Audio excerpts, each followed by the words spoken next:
नमस्कार, आप देख रहे हैं के न्यूज नेशनल और मैं हूं आपके साथ में शोभित पाठक। तो रुक करते हैं महत्वपूर्ण सुर्खियों पर। 8 रुपए सस्ता हुआ पेट्रोल, केजरीवाल सरकार ने घटाया वैट। अब दिल्ली में पेट्रोल की कीमत 103 रुपए से घटकर 95 रुपए आधी रात से हो जाएगी। उप मुख्यमंत्री केशव प्रसाद मौर्य का ट्वीट, अयोध्या काशी में भव्य मंदिर निर्माण जारी है, मथुरा की अब तैयारी है। धीरे धीरे पैर पसार रहा है ओमिक्रॉन, ब्रिटेन में 22 केस मिलने से हड़कंप, बूस्टर डोज से बाहुबली बनेगी जापान।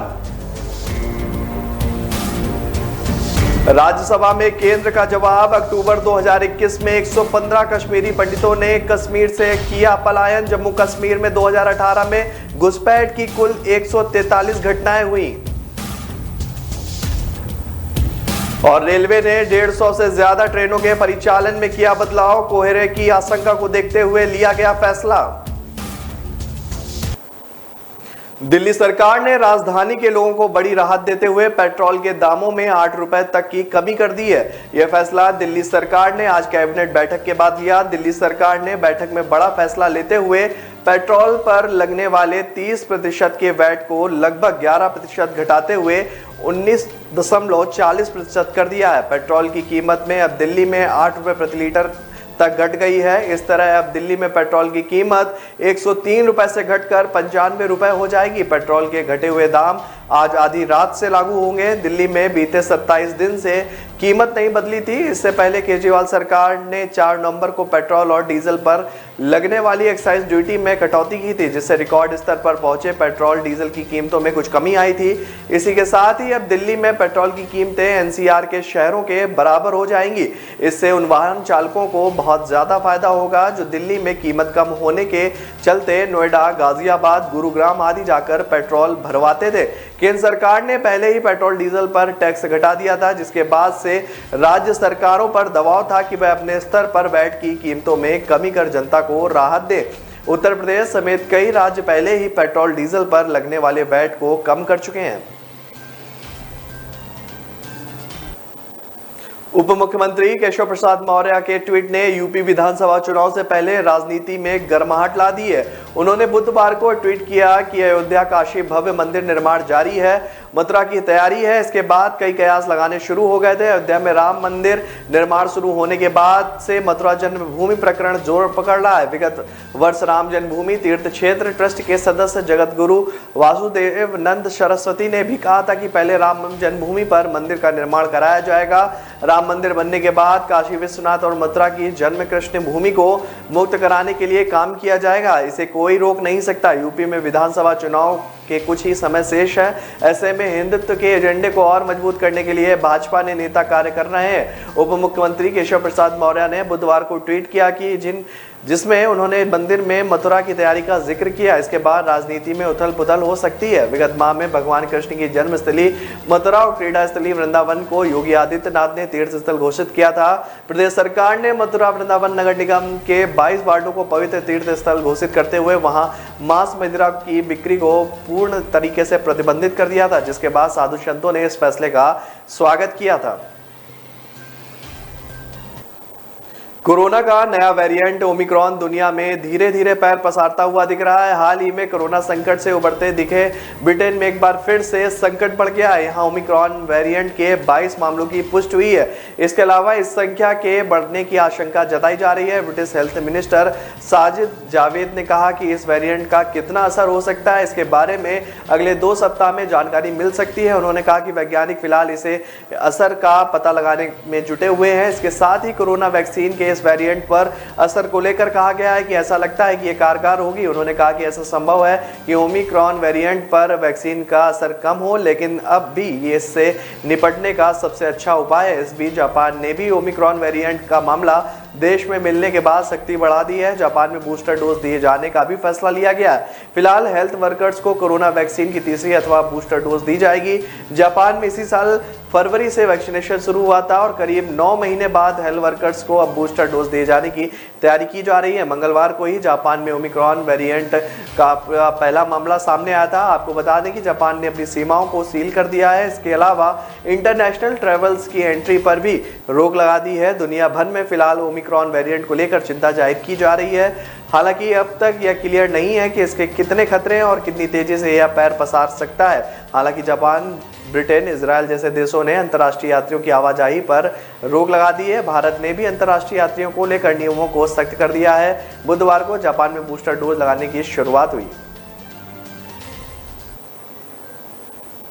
पिछले दिनों जम्मू कश्मीर में आम नागरिकों पर हुए हमले और कश्मीरी पंडित को फिर निशाना बनाने की घटनाओं के बीच 115 कश्मीरी पंडितों ने कश्मीर छोड़ दिया। ये सभी कश्मीरी पंडित अपने अपने परिवार के साथ जम्मू चले गए। केंद्र सरकार ने राज्य में दिए गए एक लिखित जवाब में ये बताया कि जो कश्मीरी पंडित कश्मीर छोड़कर जम्मू चले गए वे सभी सरकारी कर्मचारी हैं। सरकार ने बताया कि सर्दियों की शुरुआत में अक्सर सरकारी कर्मचारी कश्मीर से पलायन करके सरकारी कामकाजों, पढ़ाई व अन्य वजहों से जम्मू में रहने लगते हैं। जम्मू कश्मीर में केंद्र सरकार द्वारा चलाए जा रहे ऑपरेशनों का असर काफी हद तक दिखाई देने लगा है। यही कारण है कि जम्मू कश्मीर में घुसपैठ व आतंकी घटनाओं में कमी आई है। केंद्र सरकार ने बुधवार को राज्यसभा में पूछे गए एक सवाल के लिखित जवाब में बताया कि जम्मू कश्मीर में 2018 के बाद से घुसपैठ और आतंकवादी घटनाओं में कमी आई है। आंकड़ों के अनुसार 2018 में घुसपैठ की कुल 143 घटनाएं हुई थी, जबकि साल नवंबर में 28 घुसपैठ की घटना दर्ज की गई है। गृह मंत्रालय ने बताया कि 2018 में 417 आतंकवादी घटनाएं दर्ज की गई थी,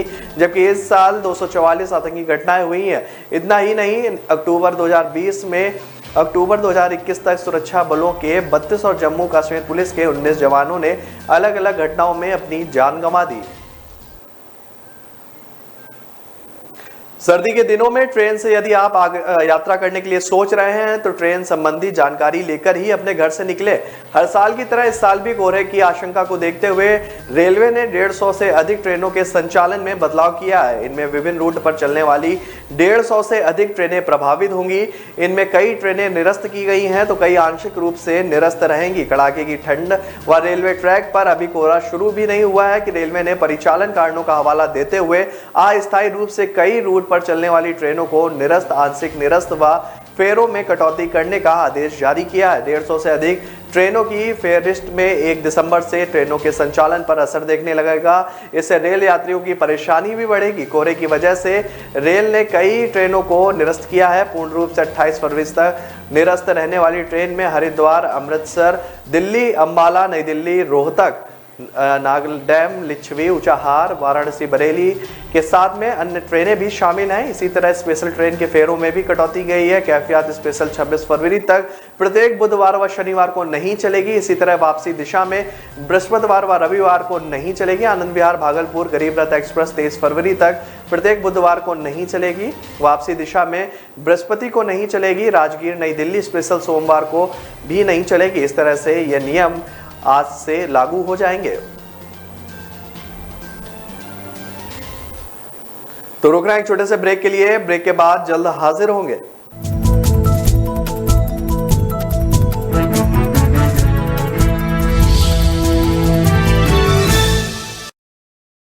10 सेकंड में आप एक बिजनेस को एक ब्रांड में बदल सकते हो। कैसे? ब्रांड स्पॉट 365 डाउनलोड करिए, लॉग इन करिए, एक क्रिएटिव सी डिजाइन पर क्लिक कीजिए, लोगो अपलोड करिए और बन गया आपका बिजनेस एक ब्रांड। ये ऐप हमारे जैसे बिजनेसमैन को देता है unlimited promotional design, festival greetings, motivational और कई तरह के क्रिएटिव पोस्ट, जिसे आप हर रोज अपने सोशल मीडिया प्लेटफॉर्म पर शेयर करके बढ़ा सकते हैं अपने बिजनेस की डिजिटल प्रेजेंस। वो हमारी बिजनेस लाइन में कहते हैं ना, देखने का पैसा नहीं लगता है, ट्रायल फ्री है, झंझट नहीं है, लोगो अपलोड, सीधा डाउनलोड और फिर शेयर। बस ब्रांड स्पॉट 365 आसान है।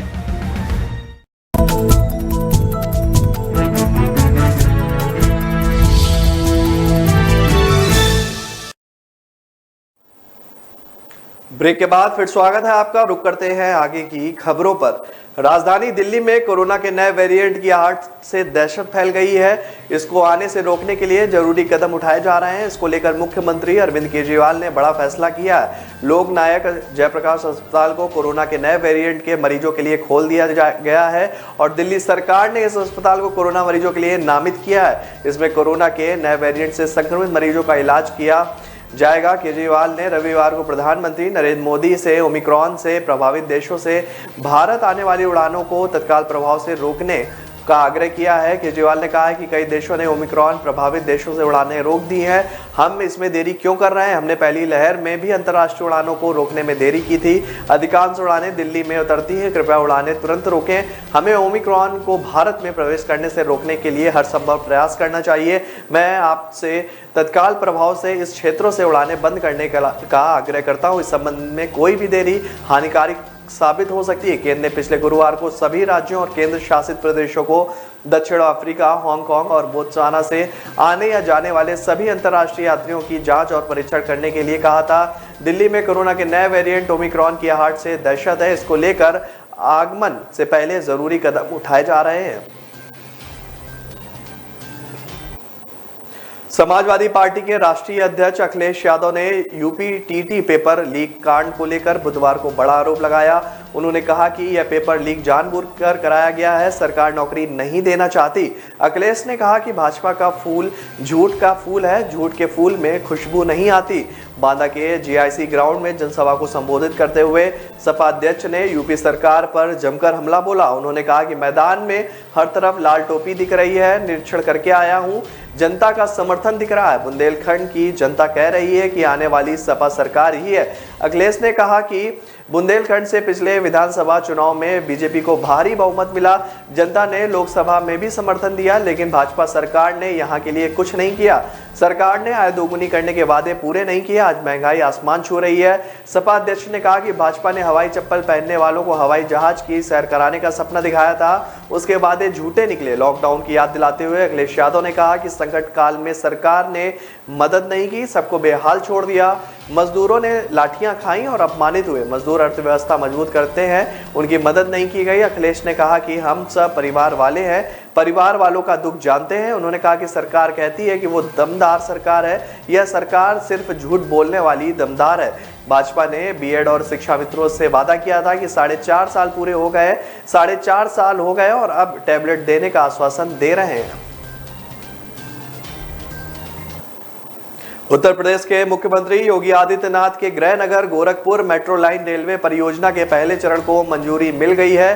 सीएम योगी ने बुधवार को ट्वीट कर यह जानकारी दी। उन्होंने कहा कि गोरखपुर में मेट्रो सेवा आरंभ करने की प्रक्रिया तीव्र गति से बढ़ रही है। इसी कड़ी में पब्लिक इन्वेस्टमेंट बोर्ड की बैठक में Gorakhpur metro line rail project के फेज 1 हेतु अप्रूवल मिल गया है। सभी को हार्दिक बधाई।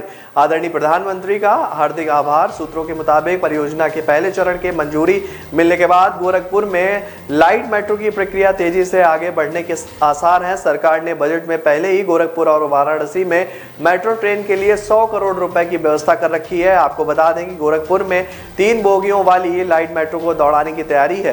राइट्स व लखनऊ रेल मेट्रो कॉर्पोरेशन ने डिटेल प्रोजेक्ट रिपोर्ट को अनुमोदन कर शासन को भेज दिया है। ऐसे में माना जा रहा है कि जल्द ही गोरखपुर मेट्रो के प्रस्ताव को केंद्र से भी हरी झंडी मिल जाएगी। कोरोना वायरस के नए वेरिएंट ओमिक्रॉन का खतरा लगातार बढ़ता जा रहा है। कोरोना के इस स्वरूप ने पूरी दुनिया की चिंता बढ़ा दी है। इसी बीच उत्तर प्रदेश के मथुरा में वृंदावन के एक आश्रम में आए 10 विदेशी भक्त कोरोना वायरस से संक्रमित पाए गए। इनमें से 3 विदेशी प्रशासन को बिना बताए स्वदेश भी चले गए। अधिकारियों के मुताबिक ये 3 विदेशी नागरिक बिना स्वास्थ्य विभाग अथवा प्रशासनिक अधिकारियों को सूचित किए गए कोविड दिशा निर्देशों को झूठा बताते हुए रविवार को ही आश्रम से गायब हो गए। कोरोना वायरस नियंत्रण कक्ष के प्रभारी डॉक्टर भूदेव प्रसाद सिंह ने बताया कि वृंदावन में कोरोना वायरस से संक्रमित पाए गए विदेशी नागरिकों की संख्या 10 हो गई है। मुख्य चिकित्सा अधिकारी डॉक्टर रचना गुप्ता ने बताया कि वृंदावन में मिले 10 संक्रमित विदेशी नागरिकों में से 3 स्वदेश चले गए। उन्होंने बताया कि जो विदेशी नागरिक वृंदावन छोड़कर चले गए उनके बारे में नियमानुसार पुलिस को सूचना दे दी गई है। वहीं कोरोना के वेरिएंट ओमिक्रॉन को लेकर यूपी में खास एहतियात बढ़ते जा रहे हैं। अंतर्राष्ट्रीय यात्रियों को लेकर सभी जिलों को दिशा निर्देश भी दिए जा चुके हैं। चिकित्सा एवं स्वास्थ्य विभाग के अपर मुख्य सचिव अमित मोहन प्रसाद ने लखनऊ और वाराणसी के एयरपोर्ट प्रबंधन से जुड़े अधिकारियों के साथ जूम मीटिंग की, जिसमें इस मुद्दे पर गंभीरता से विचार किया गया।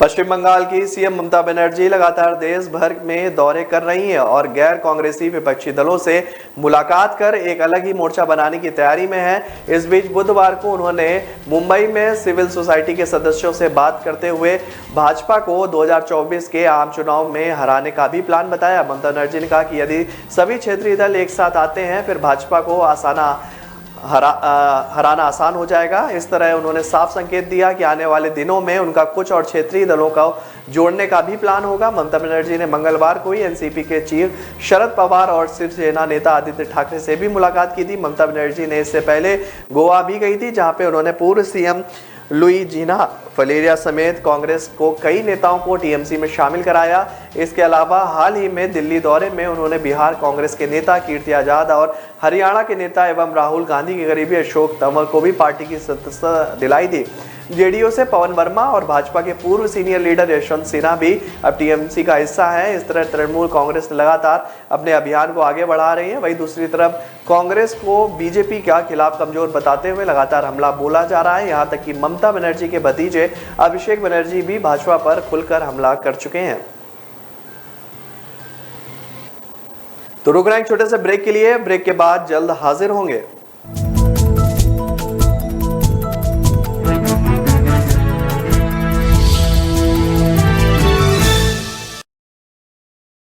न ऐश का न द्वेष का, यह दंगल है देश का। सुलगती समस्याओं के झुलसते सवालों का होगा दंगल देश का।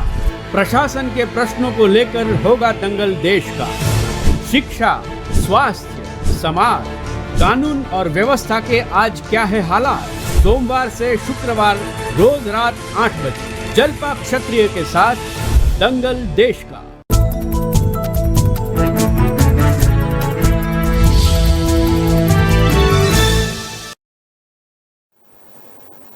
ब्रेक के बाद फिर स्वागत है आपका। रुक करते हैं आगे की खबरों पर।